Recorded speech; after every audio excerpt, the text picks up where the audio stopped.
She rode into the ranch with nothing but dust on her skirt and a mule that looked ready to die. They laughed at her, called her weak, told her she didn't belong. But when fire tore through the valley and the wild black mare screamed in the flames, it wasn't the men who ran toward the inferno. It was the widow they'd thrown away.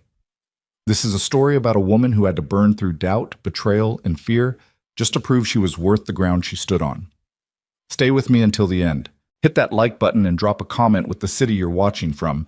I want to see how far this story travels. The wagon wheel hit another rut, and Maris Holloway felt the jolt all the way up her spine. She didn't flinch. Couldn't afford to.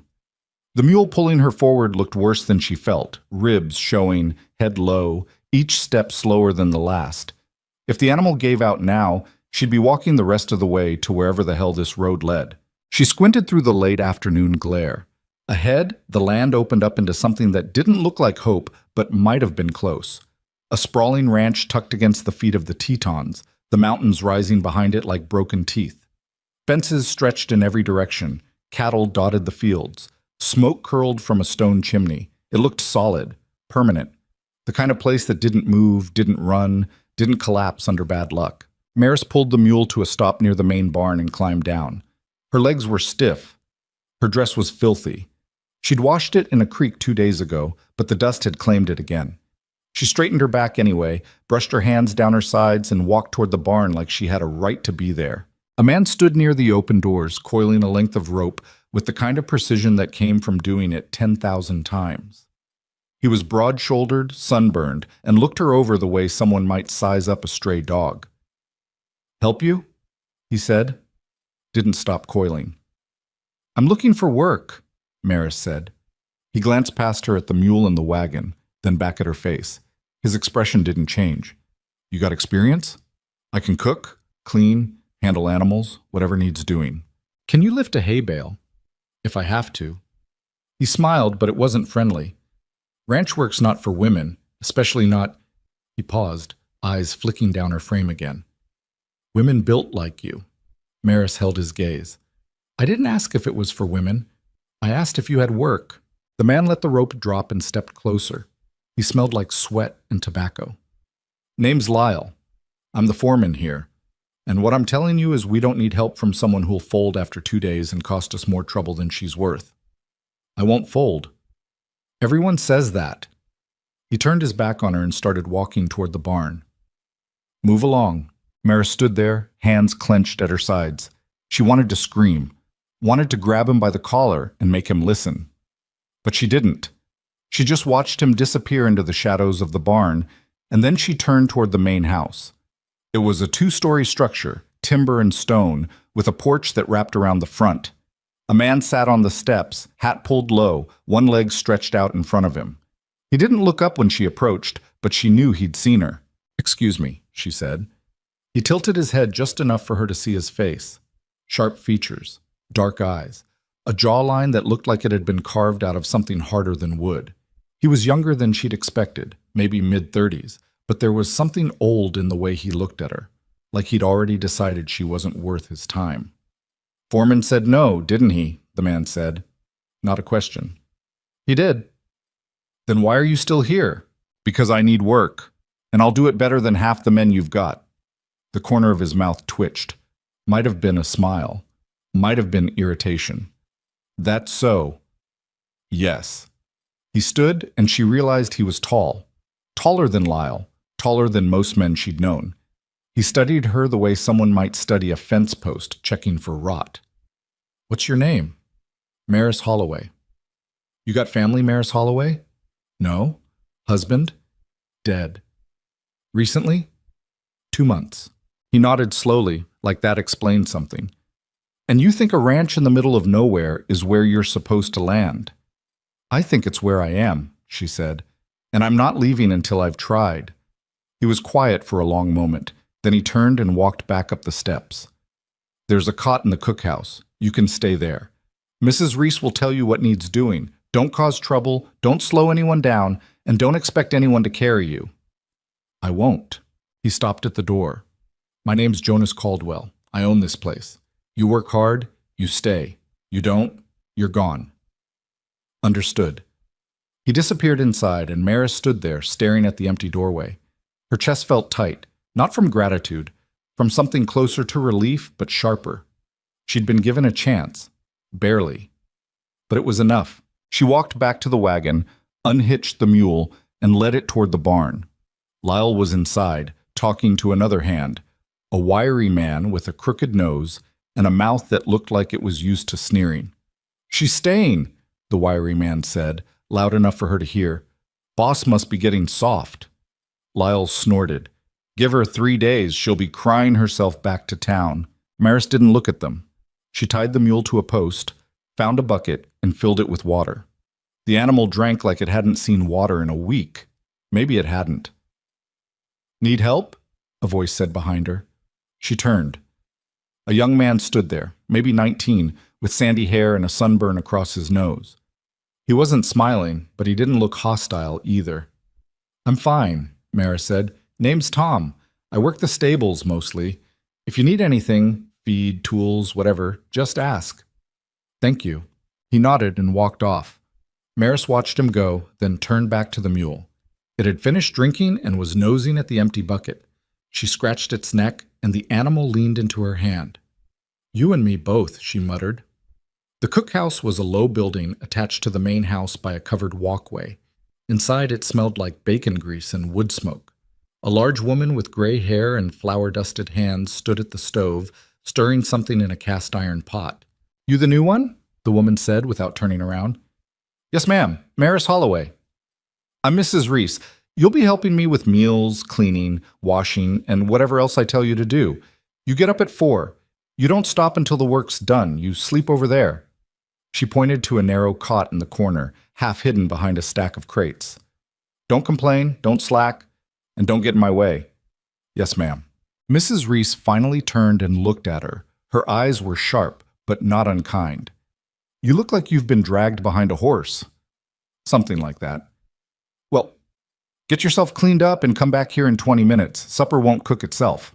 Maris nodded and made her way to the pump outside. She stripped off her shawl, rolled up her sleeves, and scrubbed her face and arms with cold water. It stung.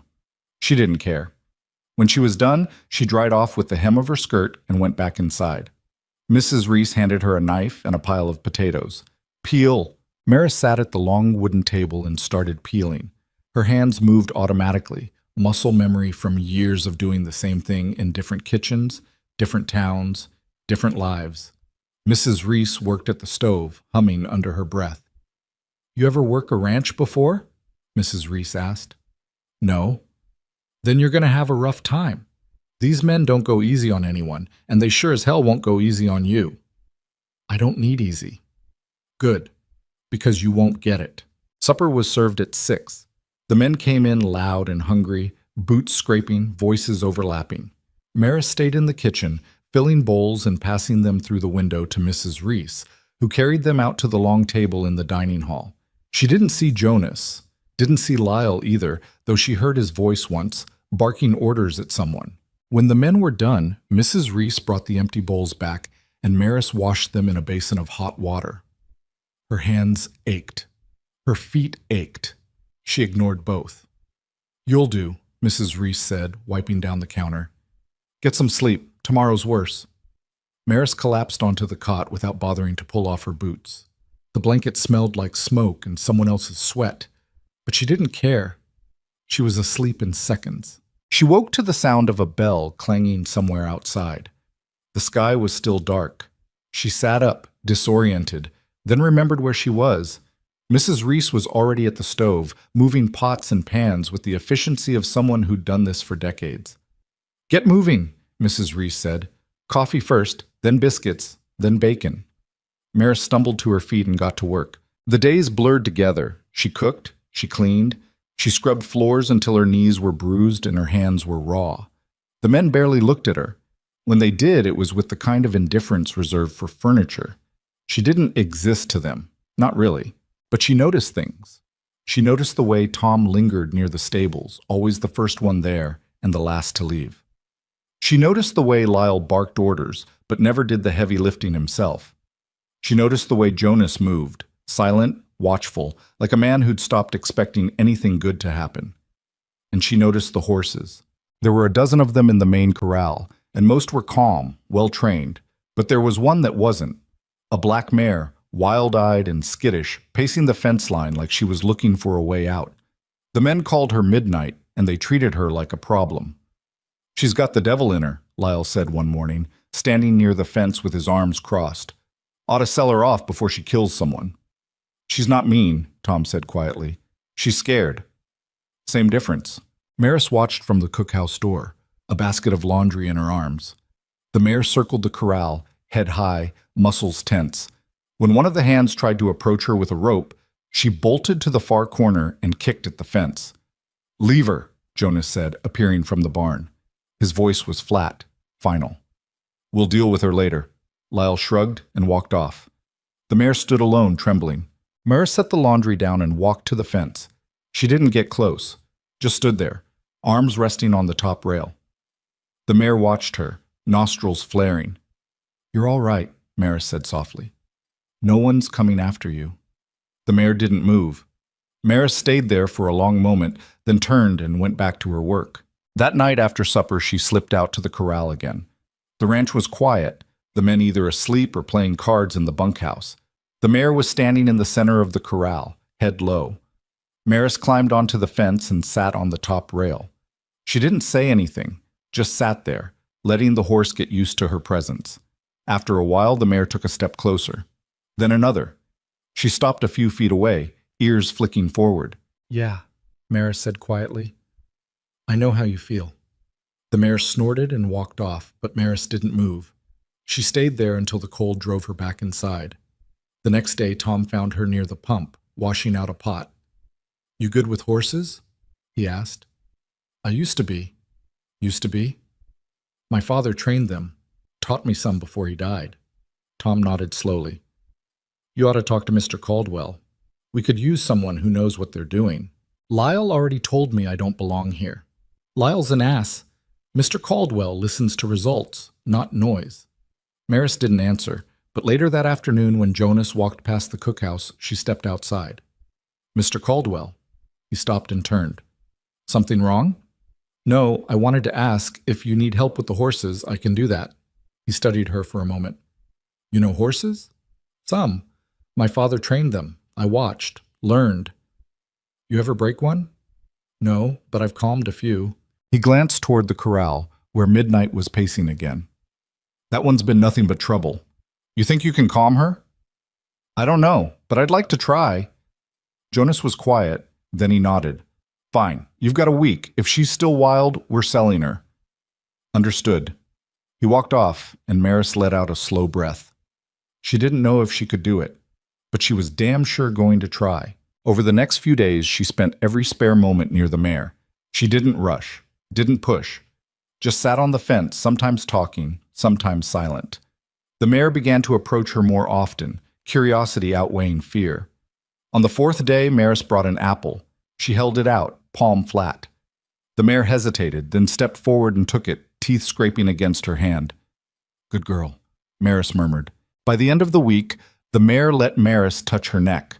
It wasn't much, but it was something. Jonas came to the corral one evening and watched from a distance. Maris didn't acknowledge him. She stayed focused on the mare, running her hand along the animal's shoulder. "She's calmer," Jonas said. "She's learning she doesn't have to be afraid." He nodded slowly. "Keep working with her." Maris looked over at him. "Does that mean I can stay?" "It means you're useful. Don't make me regret it." He walked off, and Maris turned back to the mare, a small smile tugging at her mouth. It wasn't trust. Not yet. But it was close. The work didn't get easier. Mrs. Reese still ran her ragged. Lyle still looked at her like she was something he'd scraped off his boot. But Maris kept her head down and her hands moving, and every night she went back to the corral. Midnight started meeting her at the fence, started following her around the corral, started leaning into her touch. Tom noticed. "You've got a gift?" he said one afternoon. "I've got patience, that's all." "It's more than that." Maris didn't argue, but deep down she wondered if he was right. Because when she was with the mare, she felt something she hadn't felt in months, something like purpose. Jonas noticed too. He didn't say anything, but she caught him watching her more often.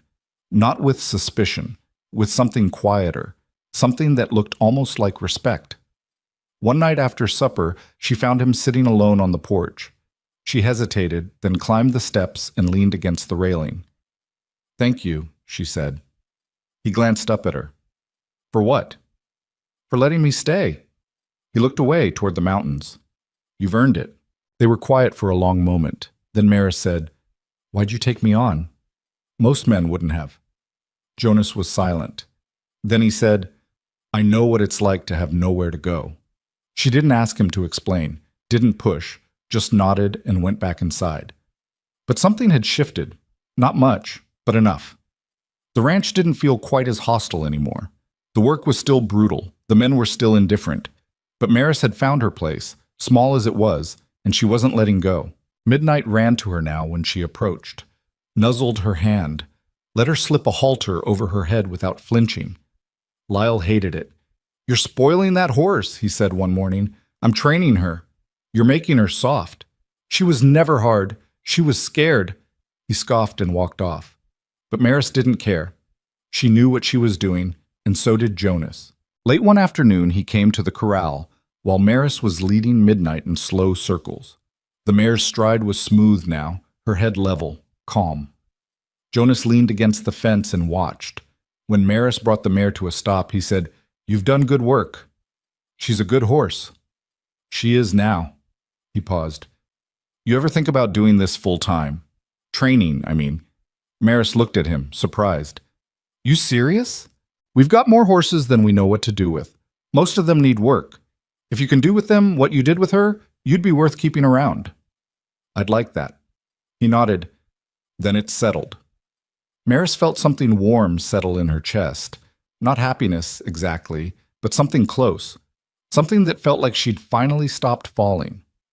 That night, she slept better than she had in months. The first real test came 3 weeks later, on a Tuesday morning that started like any other and ended with Maris wondering if she'd made a terrible mistake. She was in the corral with a young gelding, working him through basic commands, when Lyle appeared at the fence with 2 ranch hands she didn't know well. One was tall and lanky with a scar above his left eyebrow. The other was shorter, stockier, with a perpetual scowl that seemed carved into his face. "That's the widow Jonas has doing horsework now," Lyle said, loud enough for her to hear. "Pretty soon she'll be running the whole damn place." The scarred man snorted. "She don't look like much." "She ain't," Lyle said, "but the boss seems to think she's got something special." Maris didn't look at them. She kept her focus on the gelding, murmuring instructions, guiding him with gentle pressure on the lead rope. The horse responded smoothly, turning when she asked, stopping when she signaled. It wasn't magic. It was patience and repetition, the same lessons her father had drilled into her when she was 10 years old and barely tall enough to reach a saddle. "Let's see how special she really is," the stocky man said. He climbed over the fence and strode into the corral. "Here, let me show you how it's done." Maris stepped back as he grabbed the lead rope from her hand. The gelding's ears flicked back, and his body went tense. "Easy," Maris said. "He doesn't like—" "I don't need advice from a woman," the man said.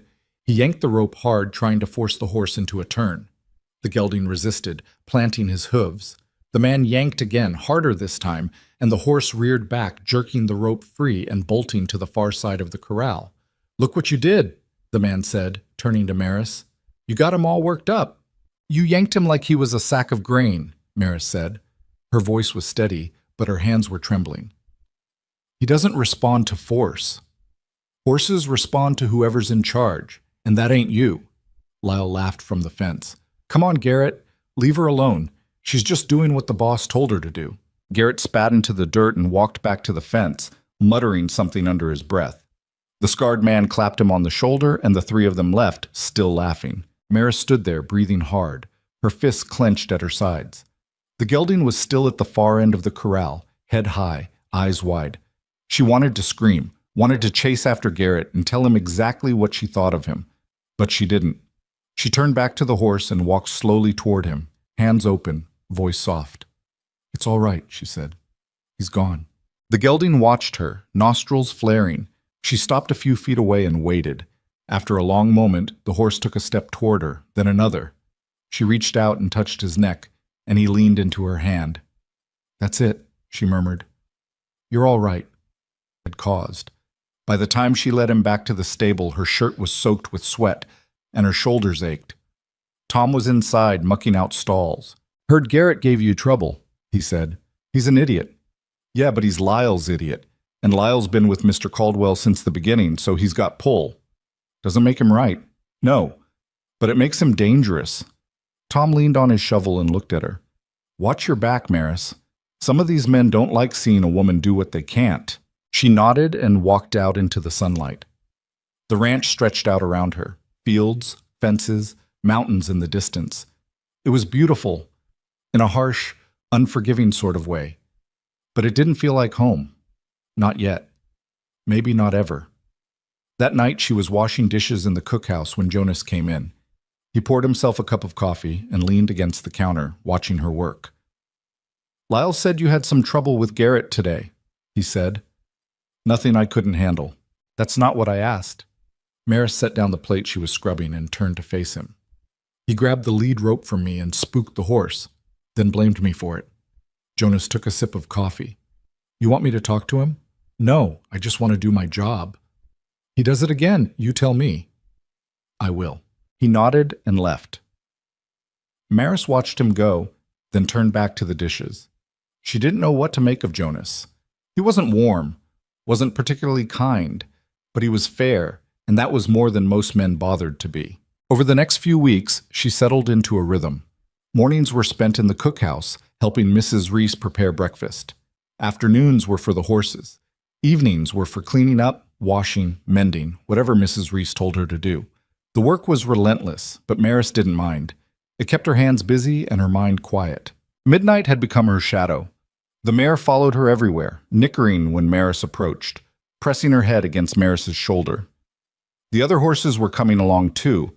The gelding she'd worked with on the day Garrett interfered was calm now, responsive. A chestnut mare with a nervous disposition had started trusting her. Even the older stallion, who'd been labeled too stubborn to train, was beginning to soften, Jonas noticed. He didn't say much, but Maris caught him watching her more often. Sometimes he'd stand at the fence while she worked, arms crossed, expression unreadable. Other times he'd come into the corral and ask her questions. How she got a horse to trust her, what she did when they resisted, why her methods worked when others didn't. "My father used to say horses aren't stupid," Maris told him one afternoon. "They just don't understand what you want unless you show them, and you can't show them if you're yelling or hitting. Most men don't have the patience for that. Most men don't care about the horse. They just care about getting the job done." Jonas looked at her for a long moment. "You care?" "I do." He nodded and walked off, and Maris wondered if that was approval or just acknowledgement. With Jonas, it was hard to tell. She started noticing other things about him too. The way he carried himself, straight-backed, shoulders tight, like he was holding something heavy that he couldn't put down. The way he barely spoke at meals, just listened to the men talk and nodded when necessary. The way he'd stand on the porch at night, staring out at the mountains, alone. One evening, she brought him a cup of coffee while he was standing there. He glanced at her, surprised. "Thought you might want this," she said. He took it. "Thanks." She leaned against the railing, looking out at the same view he'd been watching. The sky was turning purple, and the mountains looked like shadows against the fading light. "You ever think about leaving?" she asked. "No." "Why not?" "Because there's nothing out there I want."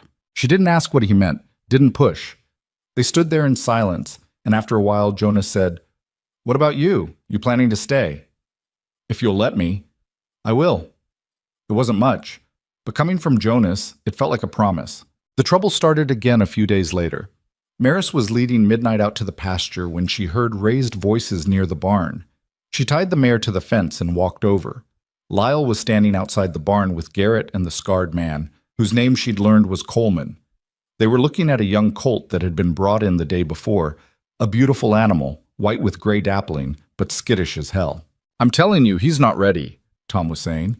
He stood between Lyle and the colt, arms crossed. "You push him too hard, you'll ruin him." "We don't have time to baby every damn horse on this ranch," Lyle said. "Mr. Caldwell wants him broke by the end of the week." "Then let Maris work with him." Lyle's expression darkened. "I'm not letting some widow play nursemaid to a horse that needs real training." She's gotten more done with the others than any of you have. That's because those horses were already half trained. This one's wild. He needs a firm hand. He needs someone who won't scare the hell out of him, Tom shot back. Garrett stepped forward, grinning. You got a problem with how we do things, boy? Tom didn't back down. Yeah, I do. Garrett shoved him. Tom stumbled back but kept his footing. Before he could respond, Mare stepped between them. That's enough, she said. Lyle looked at her like she'd just crawled out from under a rock. This doesn't concern you. It does if you're about to ruin a good horse. You don't know what you're talking about. I know you're about to break his spirit because you're too impatient to do it right. Lyle's jaw tightened. You've got a lot of nerve. I've got experience. And if Mr. Caldwell wants that colt trained properly, I can do it. Like hell you can. Then let me try. If I can't do it, you can step in. Lyle stared at her, and for a moment she thought he was going to shove her the way Garrett had shoved Tom. But then Jonas's voice cut through the tension. What's going on? Everyone turned. Jonas was standing a few feet away, hands on his hips, eyes moving from Lyle to Maris to the colt. Nothing, boss, Lyle said quickly. Just discussing how to handle the new horse. Jonas looked at Maris. You got something to say? I think I can work with him, but Lyle wants to rush it. Jonas walked over to the colt and studied him. The animal was trembling, ears pinned back, eyes rolling. Jonas reached out slowly, and the colt shied away. He's scared, Jonas said. He's wild, Lyle countered. Jonas turned to Maris. You think you can calm him down?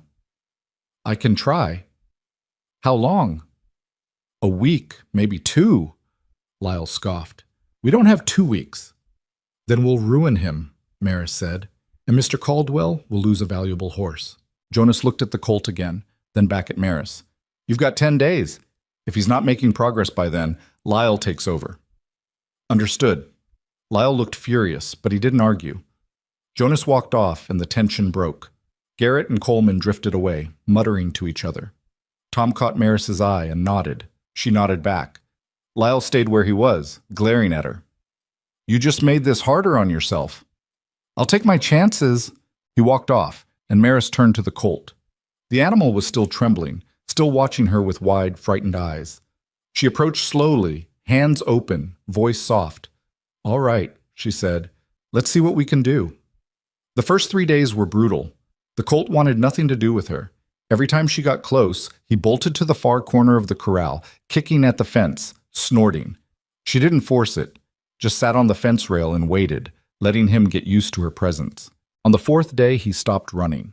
He still kept his distance, but he watched her. On the 5th day, he took a few steps closer. By the 6th day, he was eating hay while she sat nearby. Jonas came by every evening to check on her progress. He didn't say much, just stood at the fence and watched. On the 7th day, he said, You're halfway there. He's learning to trust me.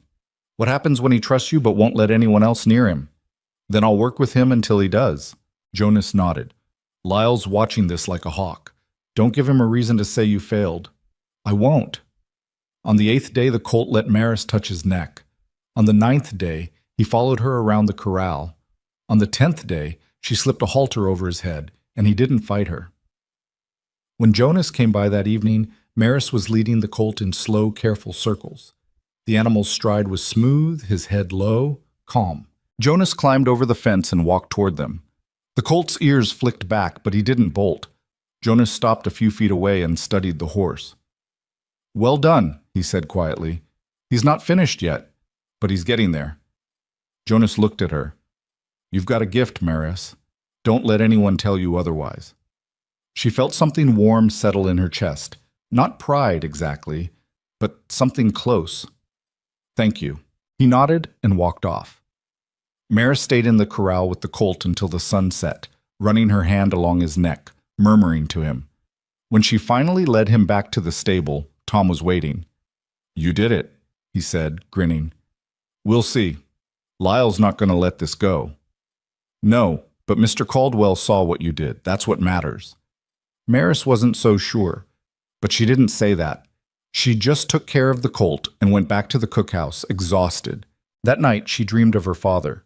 He was standing in a corral, working with a young horse, his hand steady, his voice calm. She was 10 years old again, watching him, trying to memorize every movement.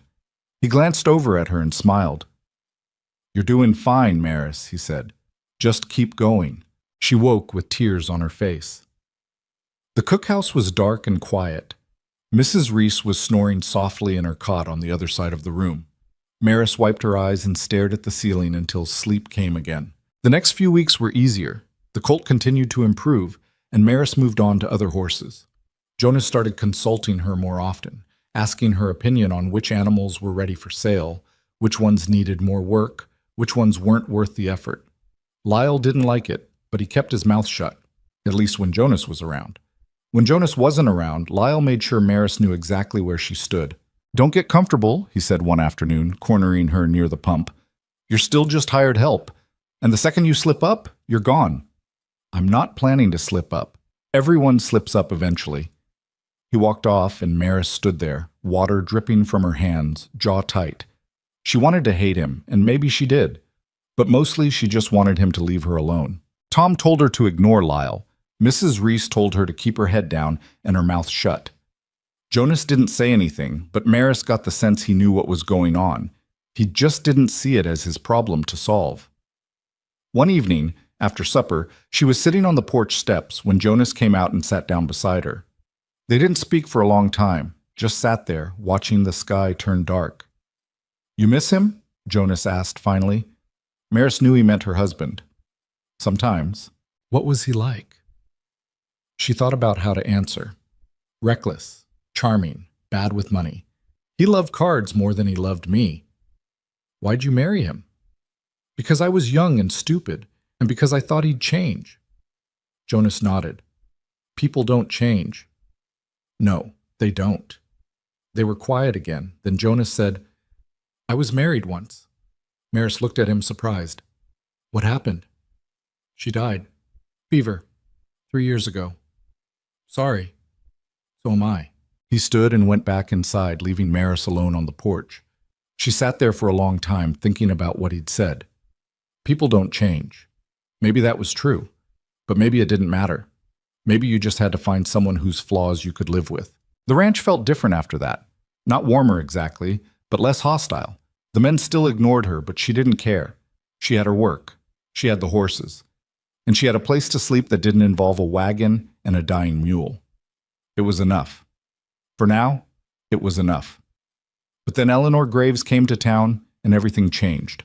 Maris first heard the name Eleanor Graves on a Thursday afternoon while she was brushing down the chestnut mare in the stable. Tom was mucking out the stall next to her, and he mentioned it casually, like it was nothing. "Mrs. Graves is coming to town this weekend. Heard she's staying at the hotel for a few days." Maris didn't look up. "Who's that?" "Widow from back east.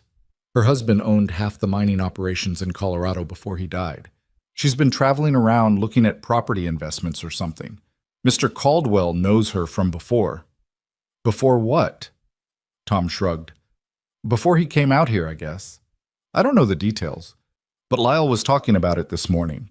Said she's real refined, educated, the kind of woman who belongs in a place like this." Maris felt something twist in her chest, but she ignored it. "Good for her." Tom glanced over at her. "I didn't mean anything by it." "I know." But the comment stuck with her. The kind of woman who belongs in a place like this.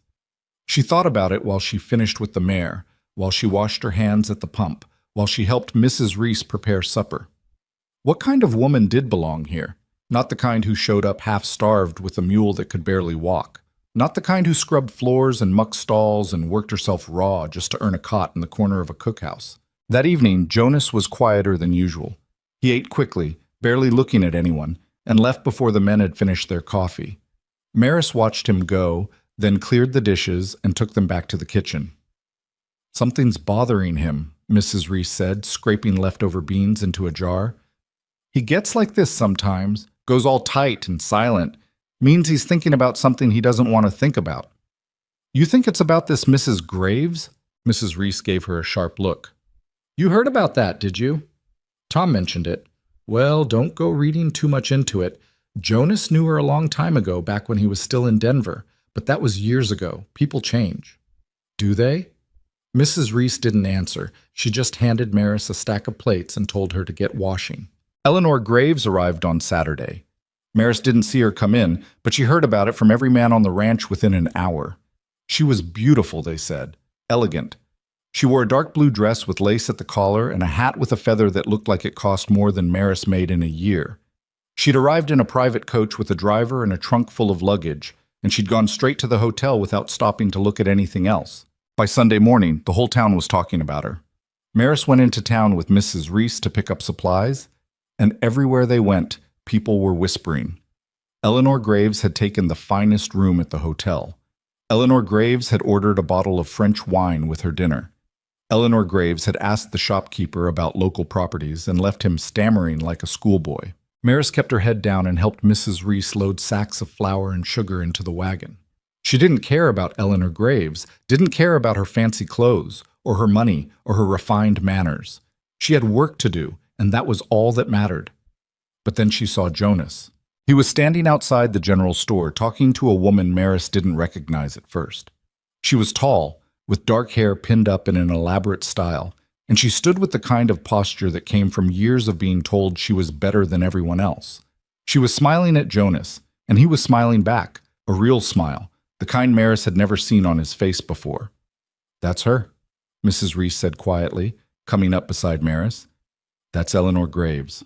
Maris watched them for a moment longer, then turned away and climbed onto the wagon. Mrs. Reese followed, and they drove back to the ranch in silence. That night, Jonas didn't come to supper. Lyle said he'd gone into town to have dinner with Mrs. Graves, and the men spent the entire meal speculating about what that meant. Maris ate quickly and excused herself, retreating to the cookhouse. She tried to sleep, but her mind wouldn't stop turning. She kept seeing Jonas's smile, the way he'd looked at Eleanor Graves like she was someone who mattered.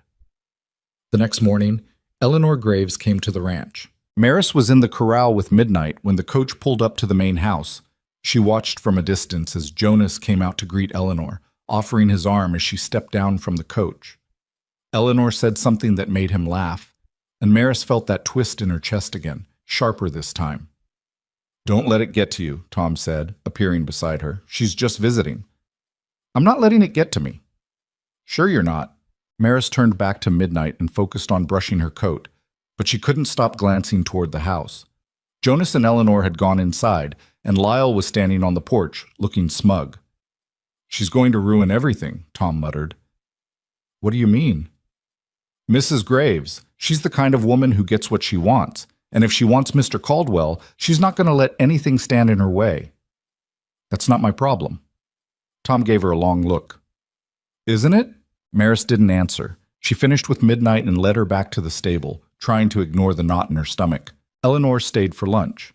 Maris helped Mrs. Reese prepare the meal, roasted chicken, fresh bread, vegetables from the garden, and carried the dishes to the dining room. Jonas and Eleanor were sitting at the table, deep in conversation. Eleanor glanced up when Maris entered, and her expression shifted, just slightly. Not hostile, just curious, in the way someone might look at a piece of furniture they were considering buying. "Who's this?" Eleanor asked. "Maris Holloway," Jonas said. "She works here, helps with the horses." "How interesting." Eleanor's smile didn't reach her eyes. "You must be very capable." "I do what's needed," Maris said. "I'm sure you do." Maris set the plates down and left. She could feel Eleanor's gaze on her back the entire way out of the room. Over the next few days, Eleanor became a fixture at the ranch. She came by every afternoon, always dressed impeccably, always smiling, always finding reasons to linger.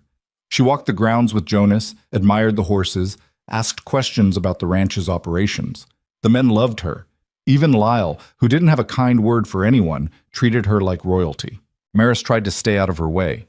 She focused on her work, kept her head down, avoided the main house as much as possible.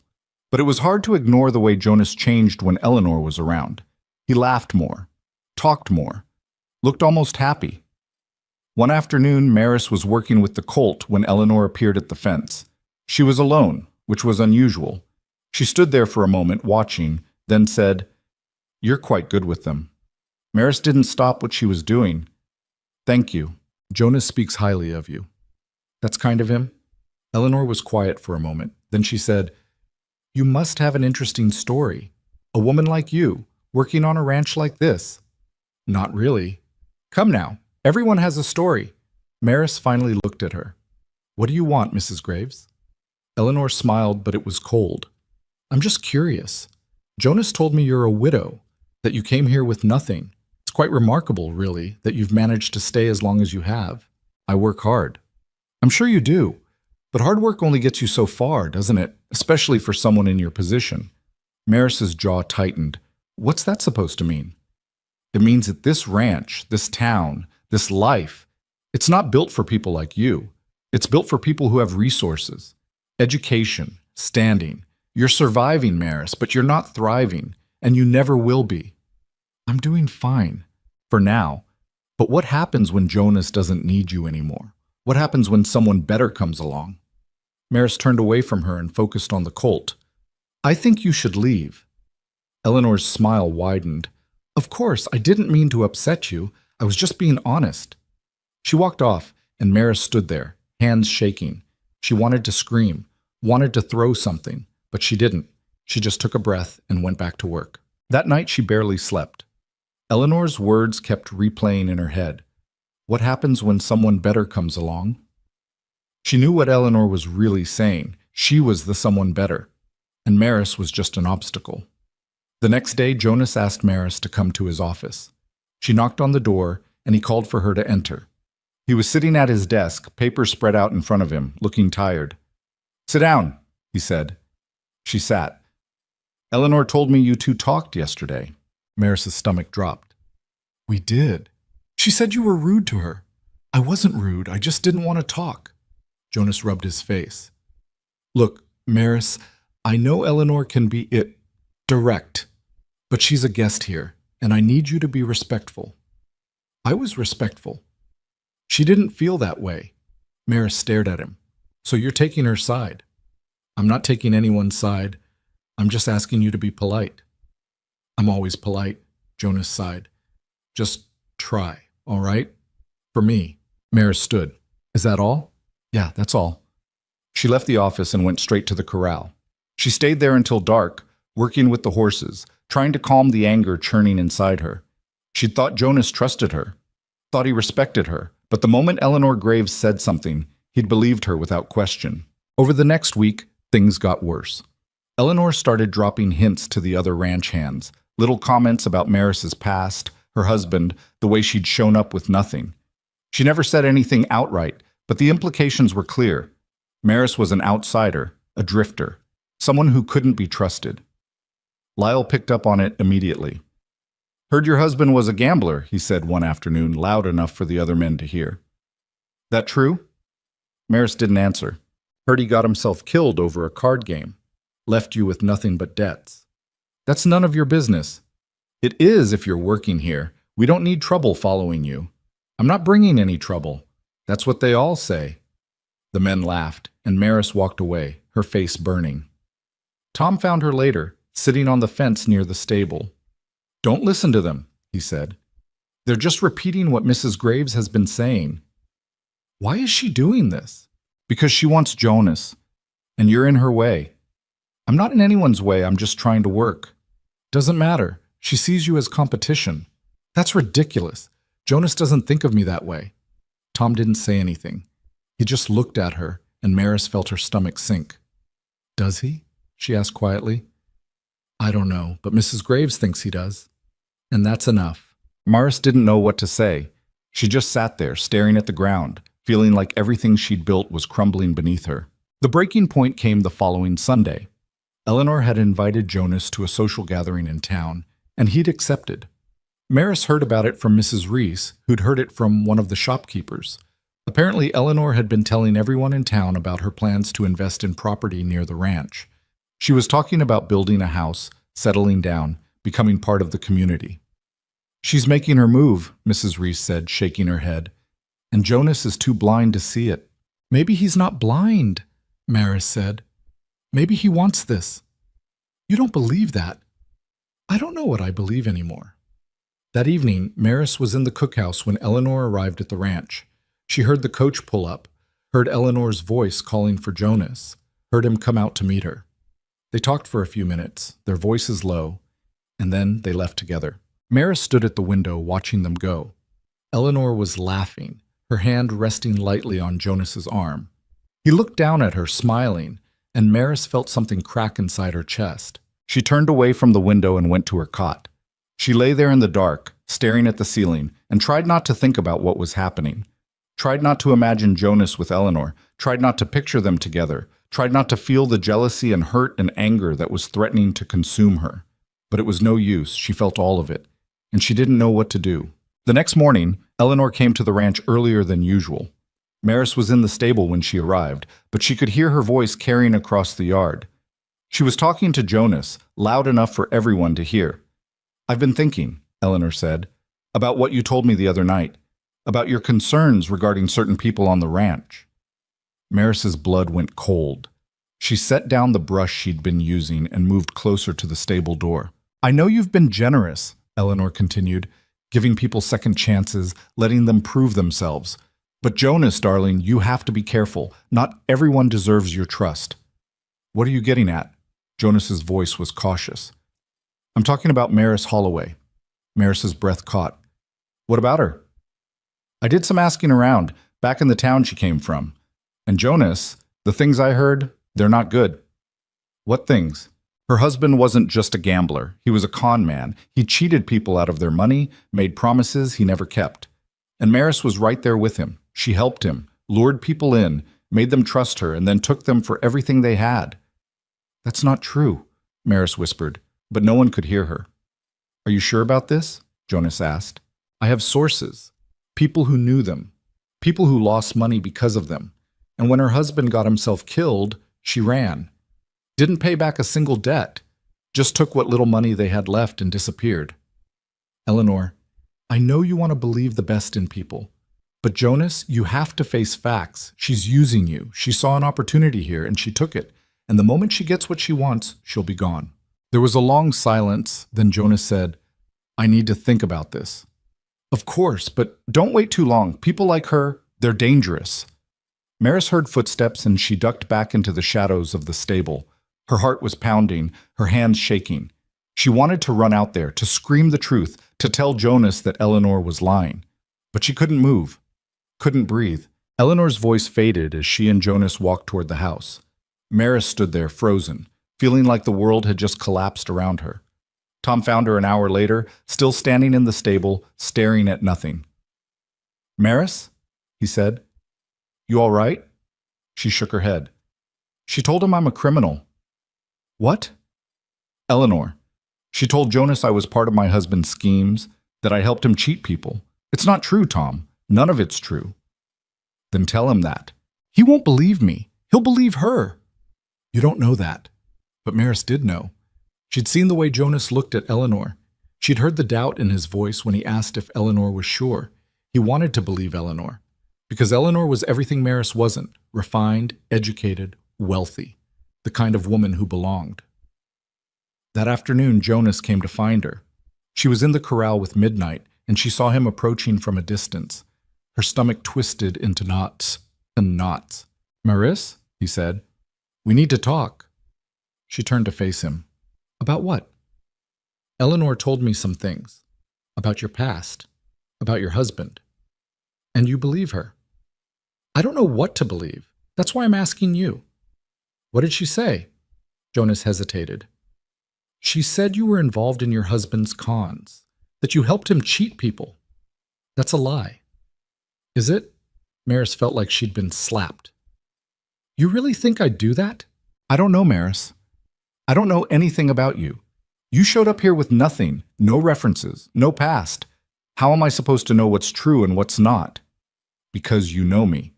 You've worked with me. You've seen what I can do. I've seen that you're good with horses. That doesn't tell me who you are. I'm someone who's trying to survive, that's all."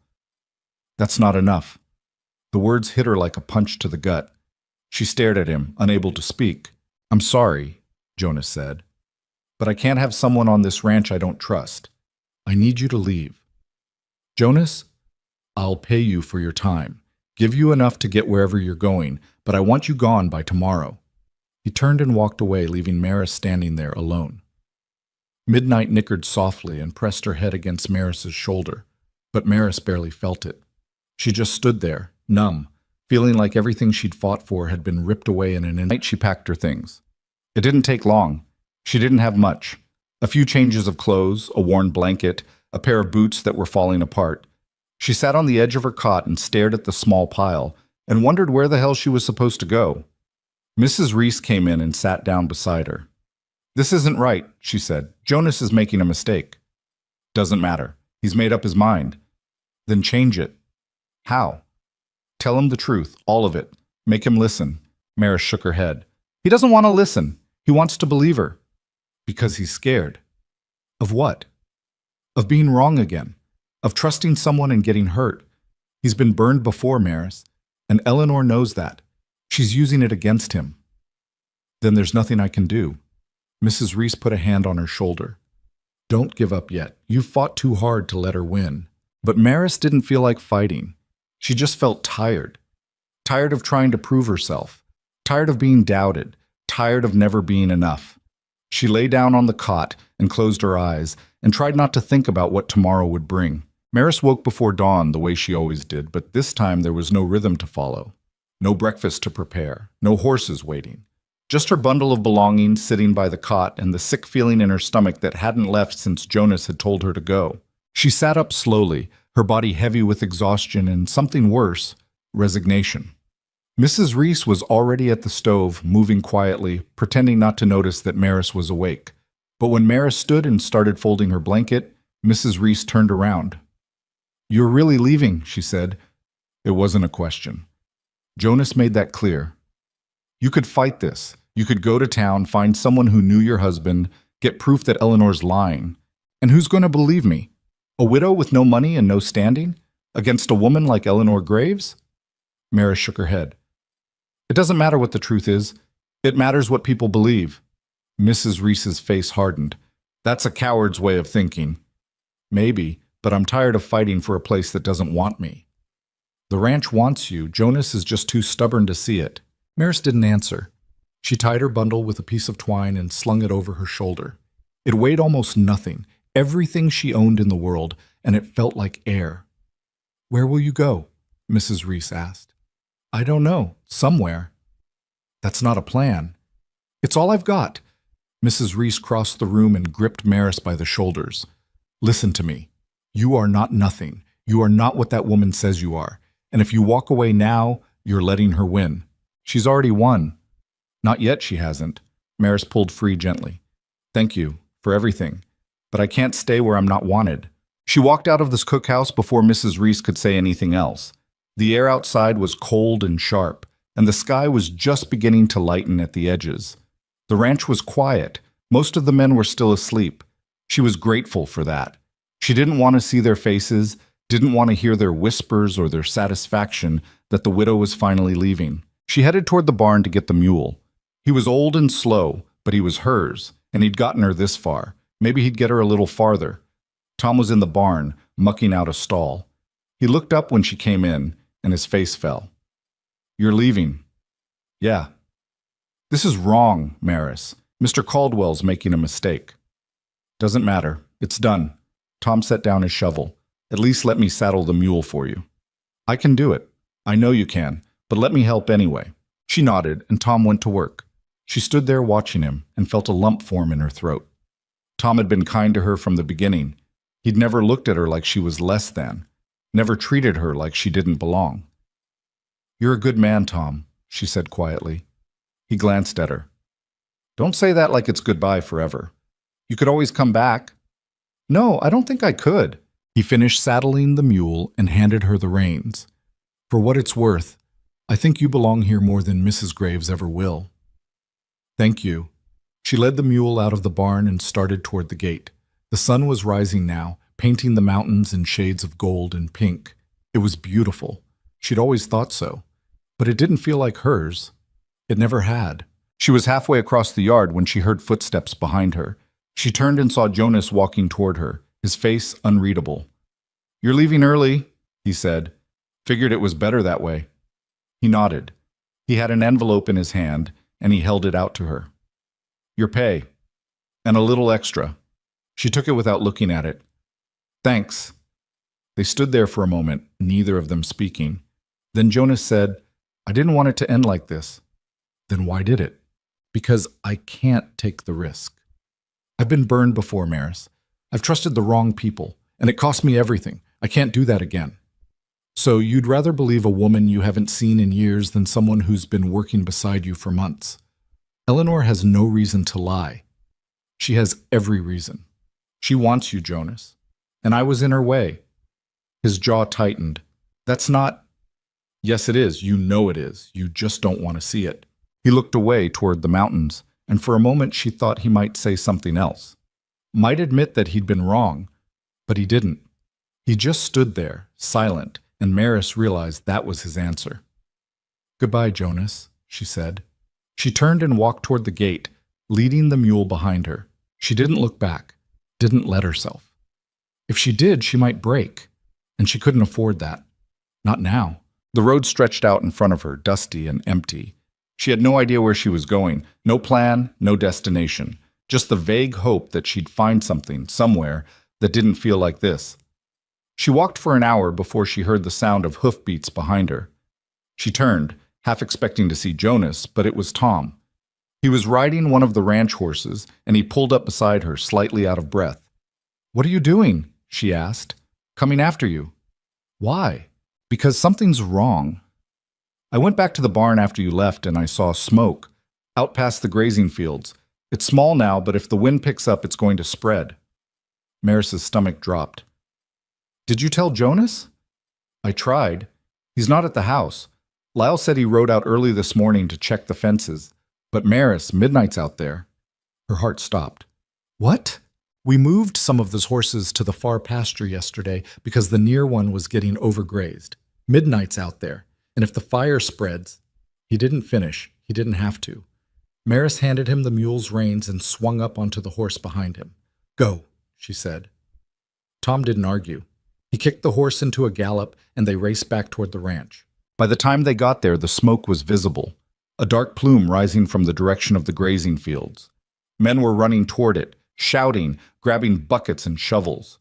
Lyle was yelling orders, his face red. "Where the hell is Caldwell?" he shouted. "Out checking fences," someone yelled back. "Will someone ride out and find him? We need every man we've got." Mare slid off the horse and ran toward the fields. Tom was right behind her. "You can't go out there," he said. "Midnight's out there." "Maris, it's too dangerous. I don't care." She kept running. The smoke was thicker now, and she could see the flames in the distance, small but growing. The wind was picking up, pushing the fire toward the fence line where the horses were. She could hear them screaming. Her lungs burned as she ran, and her legs felt like they might give out, but she didn't stop. When she reached the fence, she saw them, a dozen horses, panicking, running in circles, trapped by the flames on one side and the fence on the other. And there, in the middle of the chaos, was Midnight. The mare was rearing, eyes wild, her black coat slick with sweat. She was terrified. Maris didn't think. She just climbed over the fence and ran into the field. "Maris, no!" Tom shouted from behind her, but she was already moving. The smoke was choking, and the heat was unbearable, but she kept going. She reached Midnight and grabbed the mare's halter, but the horse pulled away, too frightened to recognize her. "It's me," Maris said, her voice hoarse. "It's me, girl. I've got you." Midnight reared again, and Maris barely dodged her hooves. The flames were closer now, crackling and roaring, and the other horses were bolting, crashing into each other in their panic. Maris held on to Midnight's halter and forced herself to stay calm. "Listen to me," she said, her voice low and steady despite the chaos. "You know me. You trust me. We're getting out of here, but you have to trust me." The mare's ears flicked forward just slightly. Maris took a step back and Midnight followed. Then another step, and another. The mare was still trembling, still scared, but she was following. Maris led her toward the gate, moving slowly, talking the entire time. The smoke was so thick now she could barely see, and her eyes were streaming. Behind her she could hear the other horses stampeding, could hear men shouting, but she didn't look back. She just kept moving. They were almost at the gate when a burning branch fell from a nearby tree and landed right in front of them. Midnight reared, and this time Maris lost her grip. The mare bolted, running back toward the flames. "No!" Maris screamed. She ran after her, but the smoke was too thick. She couldn't see, couldn't breathe. She stumbled and fell, hitting the ground hard. Her hand scraped against the dirt and she coughed, gasping for air.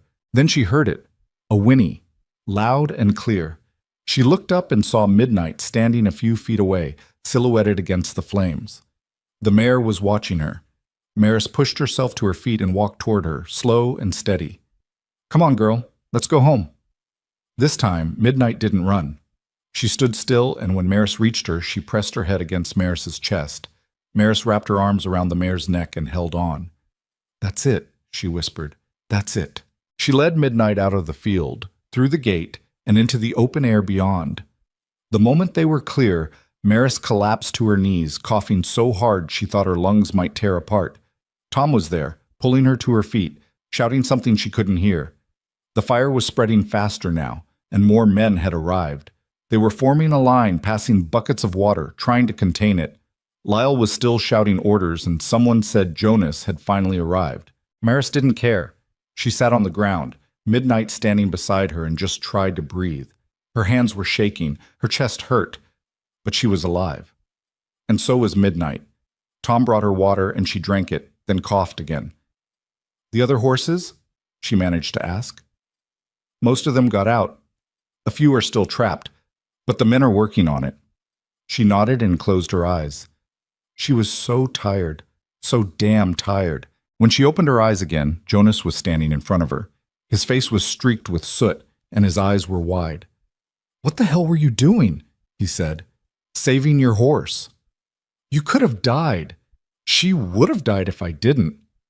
He stared at her, and for a moment she thought he was going to yell at her, but then he dropped to his knees beside her and pulled her into his arms. She was too surprised to move, too exhausted to push him away. "You're an idiot," he said, his voice rough. "Yeah," she said. "I know." He pulled back and looked at her, and she saw something in his eyes she hadn't seen before. Something that looked like fear. "I thought I'd lost you. You told me to leave." "I was wrong." She stared at him. "What?" "I was wrong about everything. Eleanor lied to me, Maris. I didn't want to believe it, but she did. And I—" He stopped, his jaw tightening. "I'm sorry. I should have trusted you." Maris didn't know what to say. She just sat there looking at him, her chest tight. "How do you know she lied?" she asked finally. "Because after you left, I couldn't stop thinking about what you said. That she wanted me and you were in her way. So I went into town and asked around, talked to the shopkeeper, the hotel clerk, anyone who might have heard her talking. And they all said the same thing.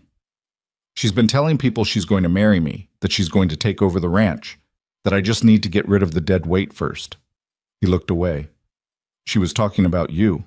Maris felt something crack inside her, but it wasn't anger, it was relief, painful, overwhelming relief. "She played me," Jonas continued, "and I let her, because I was scared. Scared of trusting someone and being wrong again, but I was wrong about the wrong person. Jonas, I don't expect you to forgive me. I don't even expect you to stay, but I need you to know that I see you now. I see what you are. And I'm sorry I didn't see it before." Maris looked at him, this man who'd given her a chance when no one else would, who'd doubted her and hurt her and broken something inside her. And she realized she didn't know what she felt. Anger, relief, exhaustion, all of it tangled together. "I don't know if I can stay," she said quietly. "I understand. But I need time to think." He nodded. "Take all the time you need." He stood and walked away, leaving her sitting there with Midnight beside her. The mare nuzzled her shoulder, and Maris reached up and stroked her neck. "What do you think, girl?" she murmured. "Should we stay?" Midnight snorted, and Maris almost smiled. The fire was contained by late afternoon. The men were exhausted, covered in soot and ash, but they'd managed to save most of the grazing land. A few horses had been injured, but none had died. It could have been so much worse. Eleanor Graves showed up just as the sun was setting. She arrived in her coach, dressed in yet another expensive gown, and stepped out like she was arriving at a party. When she saw the smoke and the charred fields, her face paled. "What happened?" she asked, looking around. "Fire," Lyle said. "Started this morning. We just got it under control. Is Jonas all right?" He's fine. He's over by the barn. Eleanor hurried toward the barn, and Maris watched her go. She was still sitting by the corral, midnight grazing nearby. She was too tired to move. A few minutes later, she heard raised voices. She looked up and saw Jonas and Eleanor standing near the barn. Eleanor was gesturing wildly, and Jonas was shaking his head. "You told me she was dangerous," Jonas said, loud enough for Maris to hear. "You told me she was using me." "She is." "No, you were using me. You've been using me this whole time." "That's not true. I talk to people, Eleanor. I know what you've been saying about marrying me, about taking over the ranch. You didn't come here because you cared about me. You came here because you saw an opportunity." Eleanor's face twisted. "And what's wrong with that? You have land, Jonas, resources, a future. I could help you build something here, something real." "I don't need your help, and I don't need you." "So you're choosing her?" Eleanor's voice was sharp now, bitter. "That pathetic widow who showed up with nothing? Her name is Maris, and she's worth 10 of you." Eleanor stared at him, her face white with fury. Then she turned and stormed back to her coach. The driver helped her in, and a moment later the coach rolled away, kicking up dust. Jonas stood there for a long time, watching it go. Then he turned and walked toward Maris. He stopped a few feet away, his hands shoved in his pockets. "She's gone," he said. "I heard. I meant what I said. About you." Maris looked up at him. "I know. So will you stay?" She was quiet for a long moment. Then she said, "I don't know yet." "Fair enough." He turned to leave, but Maris called after him. "Jonas!" He stopped and looked back. "Thank you," she said, "for believing me." He nodded. "I should have believed you from the start." That night, Maris stayed in the cookhouse. Mrs. Reese didn't say anything, but she made Maris a plate of food and sat with her while she ate. When Maris was finished, Mrs. Reese said, "You did a brave thing today." "I did a stupid thing." "Sometimes they're the same." Maris smiled faintly. "Maybe." "You're staying, aren't you?" It wasn't a question, but Maris answered anyway. "I think so, but not because Jonas asked me to, because I want to." "Good. That's the only reason that matters." Over the next few days, the ranch slowly returned to normal. The burned fields were cleared, the injured horses were tended to, and life went on. Jonas kept his distance, giving Maris the space she'd asked for, but she saw him watching her sometimes, from across the yard or through the window of his office. And she realized that maybe, just maybe, things between them had shifted. One evening, a week after the fire, she was sitting on the porch steps when Jonas came out and sat down beside her. They didn't speak for a long time, just sat there, watching the sky turn dark. "I've been thinking," Jonas said finally. "About what?" "About what comes next. For the ranch. For me." He paused. "For us?" Maris looked at him. "What do you mean?" "I mean, I don't want you to just work here anymore. I want you to stay, for real, as my partner." "Your partner." "In every sense of the word." Maris's heart was pounding. "Jonas, you don't have to answer now. Just think about it." She nodded slowly. "I will." He stood and went back inside, and Maris sat there staring at the mountains.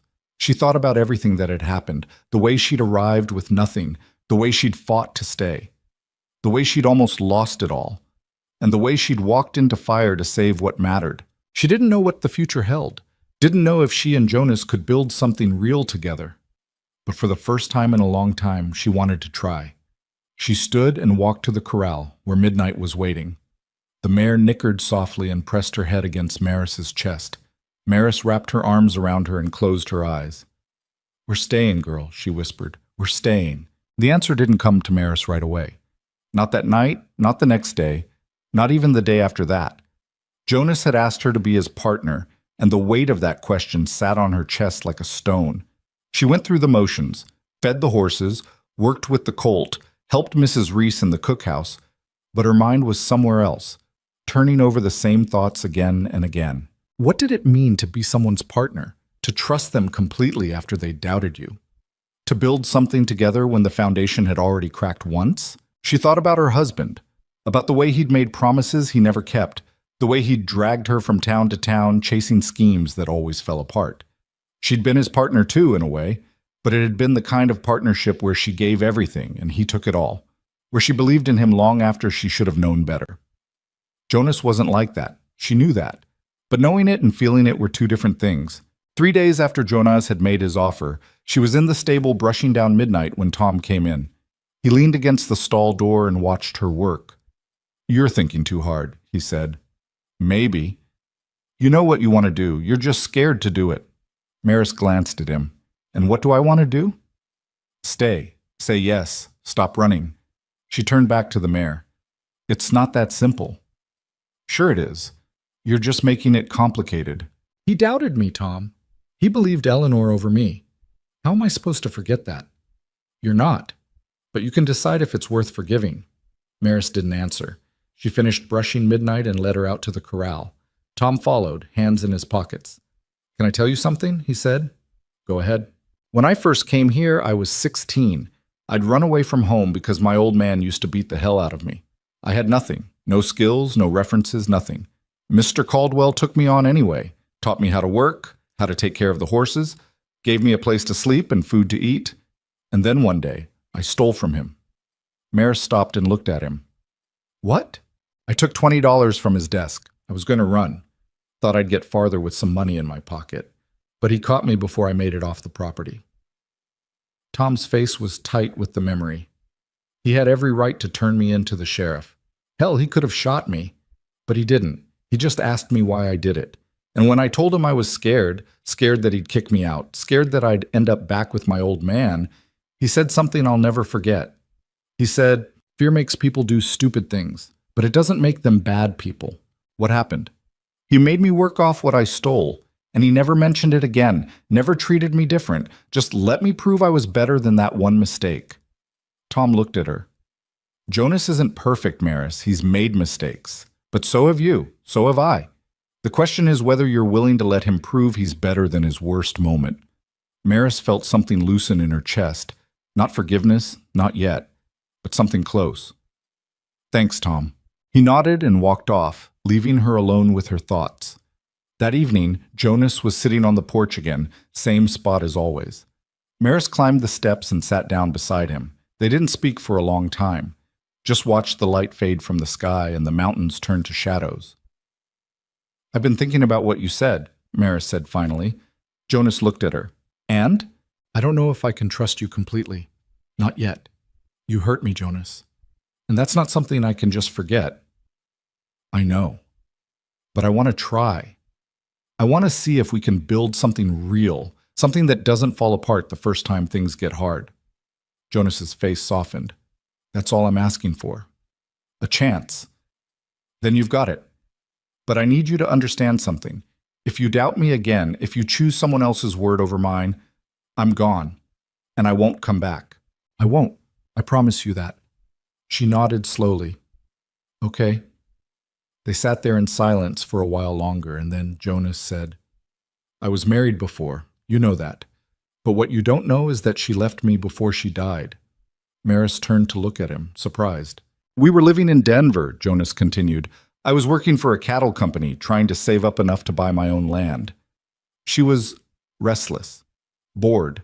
She wanted more than I could give her, so she left. Ran off with a man who had money and prospects. I didn't hear from her for 6 months, and then I got a letter saying she'd died. Fever. The man she'd left me for didn't even bother to write, just had some clerk send the notice. Jonas, I'm not telling you this for sympathy. I'm telling you because I need you to understand why I reacted the way I did with Eleanor. When she told me you'd been part of your husband's schemes, it felt like it was happening all over again. Like I'd been fooled again, and I couldn't—" He stopped, his jaw tight. "I couldn't handle the idea that I'd been that stupid twice." Maris reached out and took his hand. "You weren't stupid. You were just scared. So were you, when you almost left." "Yeah, I was." They sat there, hands clasped, and Maris felt something shift between them. Not trust, not yet, but the beginning of it. The fragile, tentative beginning. Over the next few weeks, things slowly changed. Jonas started including Maris in decisions about the ranch, which horses to sell, which ones to keep, how to manage the grazing rotation. He asked her opinion and listened when she gave it. And when Lyle pushed back, Jonas shut him down. She knows what she's doing, Jonas said one afternoon when Lyle questioned Maris's recommendation to hold off on selling a young mare. And if you've got a problem with that, you can take it up with me. Lyle didn't say anything after that, but Maris could see the resentment in his eyes. He didn't like the way things were changing, didn't like that a woman was making decisions that used to be his domain. But Jonas had made his position clear, and Lyle wasn't stupid enough to challenge him outright. The other men noticed too. They started treating Maris differently, not warmly, but with a grudging respect. They asked her questions about the horses, followed her advice, stopped making snide comments under their breath. It wasn't perfect, but it was progress. Tom was thrilled. "You're running this place now, Liz?" he said one afternoon, grinning. "I'm helping run it. There's a difference." "Not much of one." Mrs. Reese was less effusive but no less pleased. "About time Jonas woke up and saw what he had right in front of him," she muttered one evening while they were cleaning up after supper. "We're taking it slow," Maris said. "Nothing wrong with slow. As long as you're moving forward." Maris was. Slowly, carefully, but forward nonetheless. She and Jonas started spending more time together, not just working, but talking. About the ranch, about their pasts, about what they wanted for the future. They didn't agree on everything. Jonas was cautious, methodical, always thinking 3 steps ahead. Maris was more impulsive, more willing to take risks.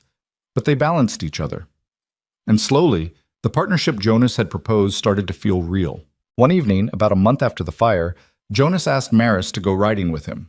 She agreed, and they saddled up 2 horses and rode out toward the mountains. The air was cool, and the sky was streaked with orange and pink. They didn't talk much, just rode side by side, taking in the landscape. When they reached a ridge overlooking the valley, Jonas dismounted and walked to the edge. Maris followed. The view was breathtaking, the ranch sprawled out below them, the fields stretching toward the horizon, the mountains rising in the distance. "This is what I see when I think about the future," Jonas said. "Not just the land, but what it could become. A place that's sustainable, profitable, a place people want to work.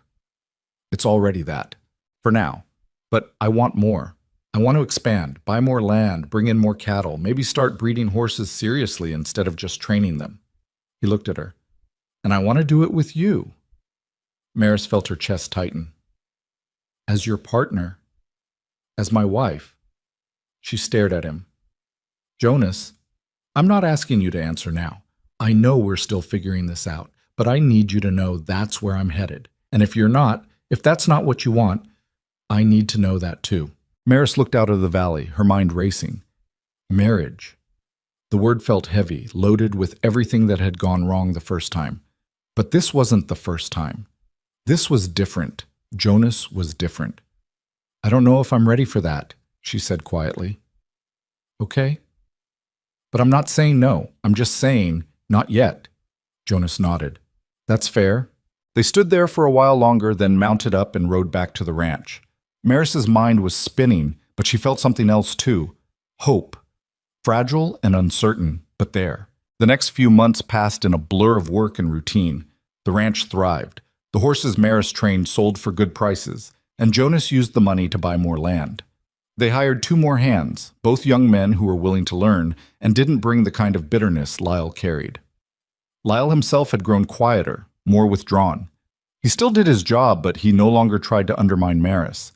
He just kept his head down and his mouth shut. Maris and Jonas fell into a rhythm. They worked together during the day, ate together in the evenings, sometimes sat on the porch and talked until the stars came out. It wasn't perfect. They argued sometimes about money, about strategy, about whether to take risks or play it safe. But they always talked it through, always found a way forward. And slowly, Maris started to feel something she hadn't felt in years. Not happiness, exactly, but contentment. A sense that she was where she was supposed to be. One afternoon in late autumn, Maris was working with a new horse, a skittish gelding that had been abused by his previous owner, when a rider came up the road. She didn't recognize him at first, but as he got closer, she realized it was the shopkeeper from town, a thin man named Arthur, who always looked like he was in a hurry. "Mrs. Holloway," he called, dismounting. "I've got a message for you." Maris walked over, wiping her hands on her skirt. A message from who? A woman. She came into the shop yesterday, asking about you.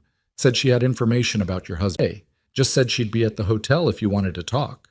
She's leaving tomorrow morning. Maris took the note Arthur handed her and unfolded it. The handwriting was neat, precise. Mrs. Holloway, my name is Clara Finch. I knew your late husband, Daniel Holloway, and I have information I believe you deserve to know. If you're willing to hear it, I'll be at the hotel until tomorrow morning. C.F. Maris read it twice, then folded it and tucked it into her pocket. Thank you, Arthur. He nodded and rode off. Maris stood there for a moment, her mind racing. She didn't know anyone named Clara Finch. Didn't know what information the woman could possibly have, but she knew she had to find out.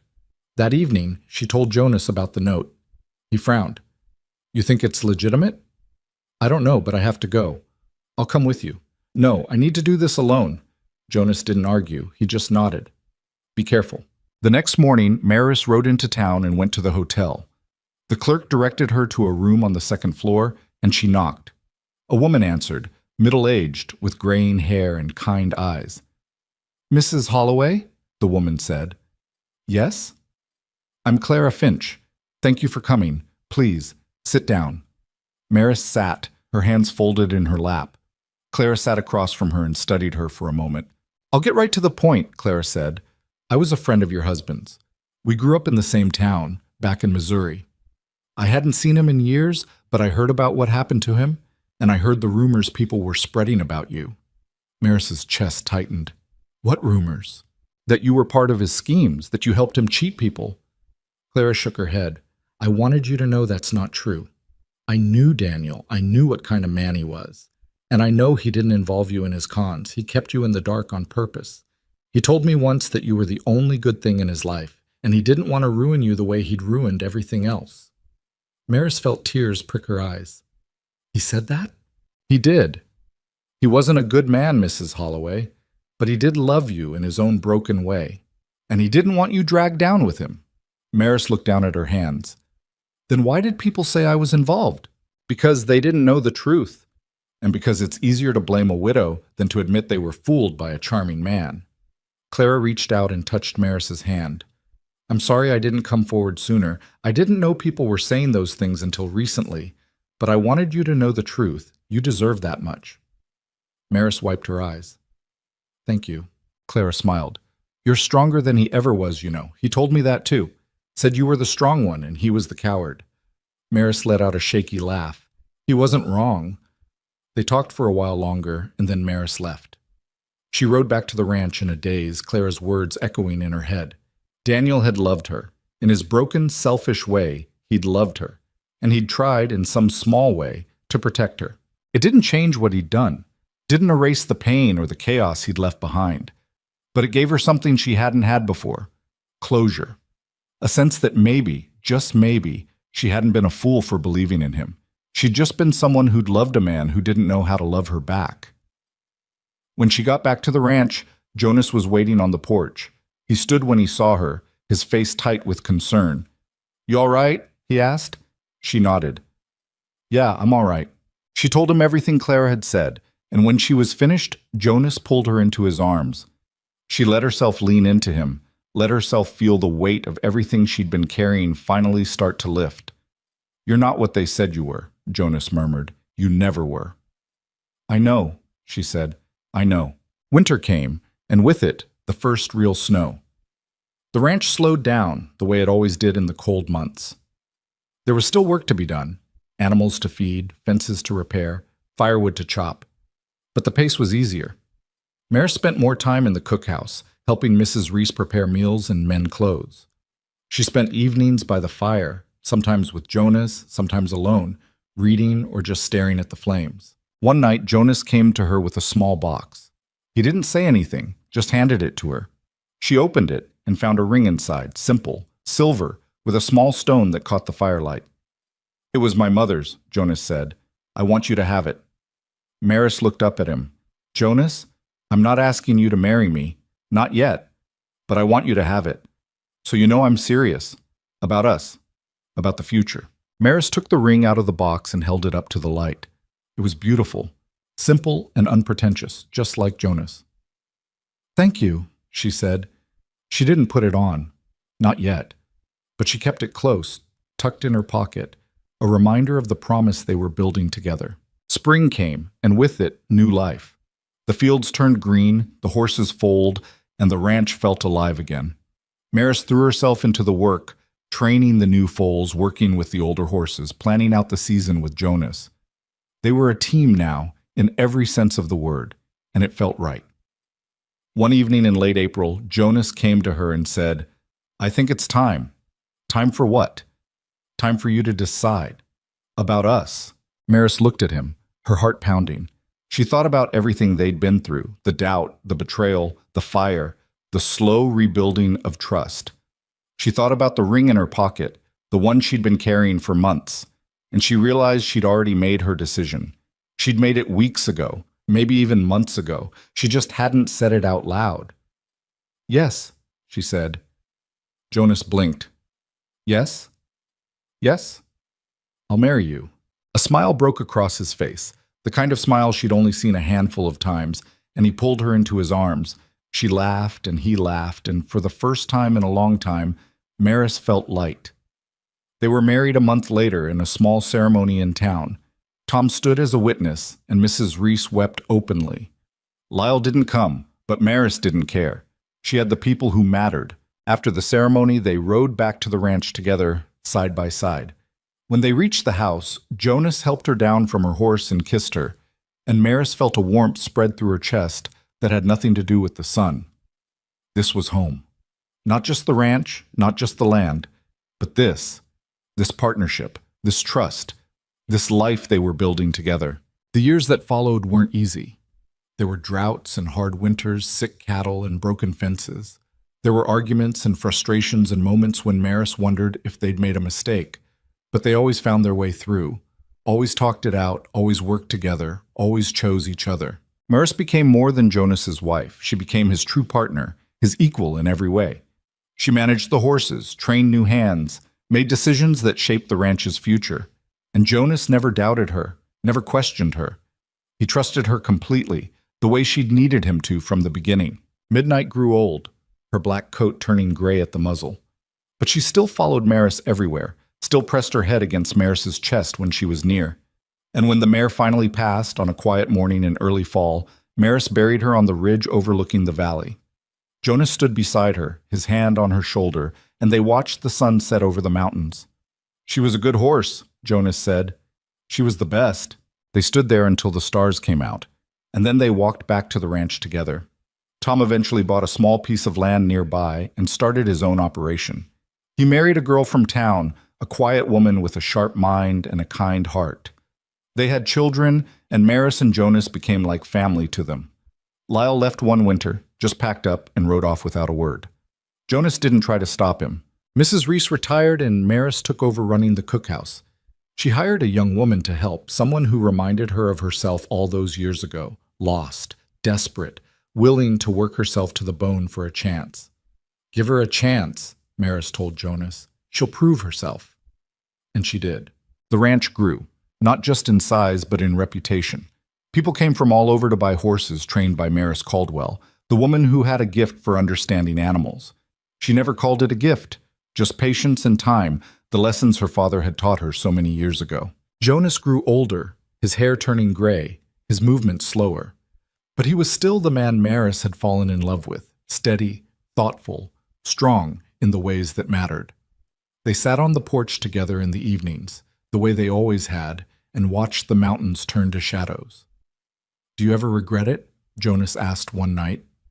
"Staying?" Maris thought about the question, about the woman she'd been when she first arrived, half-starved and desperate. About the woman she was now, strong, respected, loved. "No," she said. "Not for a second." He smiled and took her hand. "Good." They sat there in silence, and Maris thought about everything they'd built. Not just the ranch, but the life, the partnership, the trust. It hadn't been easy, it hadn't been smooth, but it had been real. And that was all that mattered.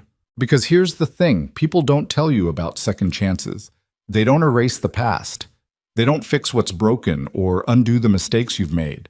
What they do is give you the opportunity to choose differently, to be better, to build something new on top of the rubble of what came before. Maris had been given a second chance when Jonas let her stay, and she'd almost lost it when he doubted her.